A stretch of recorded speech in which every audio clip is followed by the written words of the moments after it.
What's up, everybody? Welcome to Podcast Now. I'm Alex, and in this video I want to go over the Watch Dogs 3 leaks leading into E3 2019. So these are the leaks that were posted on Reddit from an anonymous source. Now we're going to go over it. I'm going to be reading what they posted, I guess, and what they said. And I'm going to be after that giving my impressions of it, talking about what I believe, what are my just general impressions of what they said with Watch Dogs 3 seemingly just around the corner. I mean, I definitely do believe this game is 100% getting announced at Ubisoft's E3. I think ever since they said that there was no Assassin's Creed this upcoming year, people thought, this is the year that Watch Dogs shows up. Just like the last time Watch Dogs 2 showed up, there was no Assassin's Creed that year. So, that seems all but assured. And I've been saying this literally dating back to last summer as well. Last summer, I made a video talking about if we'll get a Watch Dogs 3. So I've been a big supporter of Watch Dogs. I've been talking about Watch Dogs for many years on the channel, and I'm very, very excited for the reveal of Watch Dogs 3. Again, it'll probably be the biggest thing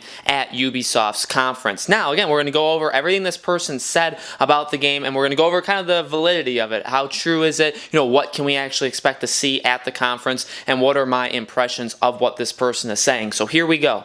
So right from the beginning, we get it's set in London, and the main character is a young lady named Sarah. She's half Asian, half English. She works for a counter-terrorist organization in a branch that specializes in stopping cyber attacks. She is tasked with infiltrating a hacker group, bringing their operations down, and finding out who is in charge. You won't be able to use weapons like guns or knives, but instead batons, tasers, and other non-lethal weapons. Parkour is making a return from Watch Dogs 2 and has been revised so it feels more fluid and natural. You can also skateboard and graffiti. Side missions include finding drug dens and getting them shut down, as Sarah has a strong dislike for them as her brother died from a drug overdose. Set in the near future, and the city will feel a slight more cyberpunk than the other games. Mobs will form and riots will begin. You can either take part of them or shut them down.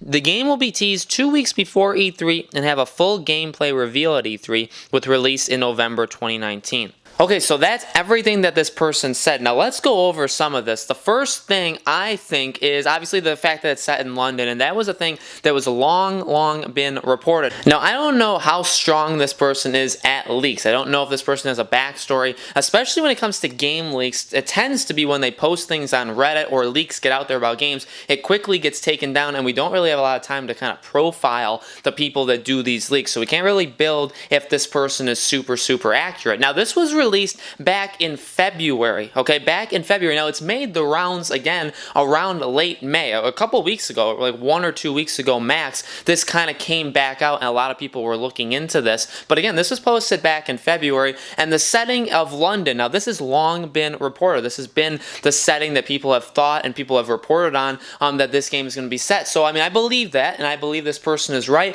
Whether or not this person got that from somebody else and the rest of it's wrong, we'll have to see. A lot of this stuff seems right. The only thing that makes me question a little bit about this person is that very end thing, that it was going to have a teaser that was going to be basically revealed 2 weeks before E3, and then we'll get the full thing at E3. That's not happened. We're sitting here Monday, and E3 is next week, and not even. E3 really starts on Saturday, so that's not true. We did not get a reveal of Watch Dogs 3 last week, so that's pretty off. I don't know, if we can base the entire thing off that, because honestly a lot of the other stuff seems correct. It definitely seems like this is the natural progression from Watch Dogs 2 to 3. The parkour being more in this game seems like a natural step up. Even the non-lethal weapons, I think a lot of people kind of were freaking out about that, or a lot of people maybe had some problems with that, but that does seem to have been the way that Watch Dogs 2 went. If you take Watch Dogs 1, you take Watch Dogs 2, and you look at how they've kind of evolved,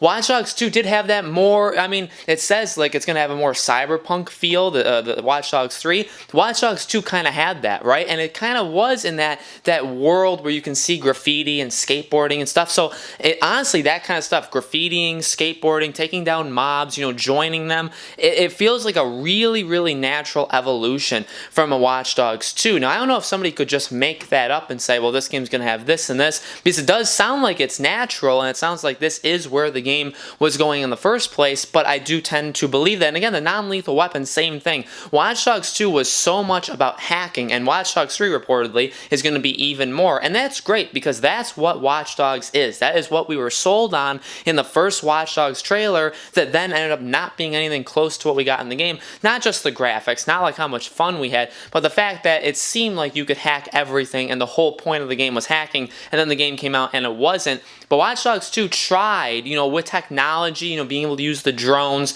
and stuff like that. Hacking was a really, really big part of Watch Dogs 2, and they definitely tried to make it more front and center, basically. And Watch Dogs 3, if it's going to continue, it would make sense that there shouldn't be any guns or shouldn't be, because, I'm not saying I don't like games, I don't want games to have guns or have violence, because, I don't believe in the whole, gaming causes that kind of stuff anyway. So, nothing about that is being said here in the first place. But I think if you just take that kind of political stuff out of it, it does actually make sense. If it's focused way more on hacking, even more than Watch Dogs 2, there's less and less of a need to actually need guns. And you could tase people with the cameras or just with your normal stuff in Watch Dogs 2 anyway. Remember, they focused a lot on the melee combat in Watch Dogs 2. So again, it makes sense to go back to melee, to have, kind of tasers or batons. It's pretty much, again, what we did in Watch Dogs 2. You could still do shooting in Watch Dogs 2, but it was more focused not on that. It's more of a game of stealth. It's more of a game of being able to hack whatever you want and kind of do things from the shadows as technology does the stuff for you. Why do you need to pick up an assault rifle and shoot people, in that kind of world? I'm not saying I'm against that kind of stuff, but I'm saying, it makes sense in this world. I'm only saying that because I have seen that people have been a little, upset about that. I think that's a good game decision just because it's the kind of game that they are creating. The rest of the stuff, is just padding. The rest of the stuff is them building their story, or this guy telling the story of Watch Dogs 3. Seems believable, seems like something that would happen. There's honestly, it's a female character, so there's something for people that want to discuss whether they like that or dislike that. I don't think it's going to be like an Assassin's Creed thing where you pick if the character's male or female. I don't think that's this kind of game. I don't think that's the kind of story that Watch Dogs tells. So I do feel like if it's a female, if this really is it, then it's just going to be a female. We're just going to have to play as a female. And again, I'm not saying I'm against that. People may have opinions about that. People may talk about the wokeness of that. People might say that that's a great idea and we need more female main characters. Whatever. I don't really care the opinion of that. I'm excited. I'm excited for Watch Dogs 3. I think these leaks are pretty good. Other than, again, that very, very end part really, I think, hurts the entire believability of the entire leak, but there's a lot there that makes sense. The London setting, the story of it, and what you get to actually do in this game seems about right. The kind of world that we're taking place in and what you can do in the world seems about right, but they also seem like natural evolutions of Watch Dogs 2, so could somebody just, with a really good mind, a really smart mind, just kind of make that up? Sure they could, but I'm inclined to believe this person. The only thing is it was supposed to basically be revealed or at least teased last week, and that did not happen. So, the believability of that, I think, does hurt the overall leak, but I overall do believe this leak. I think Watch Dogs 3 is going to be the biggest thing at Ubisoft's conference. It's going to be a big thing, and that's good because Watch Dogs has honestly, I feel like, too, Ubisoft always kind of let them down. The first Watch Dogs sold insanely well, and people were so excited about that game going into it, but then we obviously got to it, and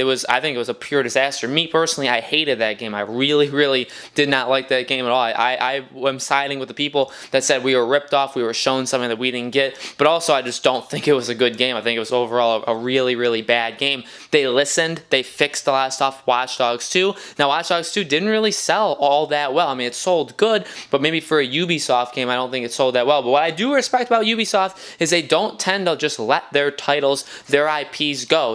Assassin's Creed goes through tough times, they kind of work on it, and they say, what can we improve upon? Watch Dogs, it sold really well. Second game didn't sell well, but I think it made people overall more happy. Ubisoft goes in, says, okay, let's try try and get the sales and get people happy. I think a game like For Honor could get a second one because they really just don't let their franchises die, and that could be a good thing. That also actually could be a bad thing. But guys, let me know in the comments below, what do you think about these leaks for Watch Dogs 3? Do you believe them? Is there any parts of them that you don't believe? And what are you expecting to see at Ubisoft's press conference next week? So let me know what you guys think in the comments below. Make sure you guys subscribe to our YouTube channel, Podcast Now. Hit the bell icon so you guys know when these videos go up. And thank you, as always, for watching. We're going to be covering E3 leading up to it this entire week. And then once E3 starts, we'll have loads of videos on the channel discussing all the games, all the announcements there. So we hope to see you guys in those videos.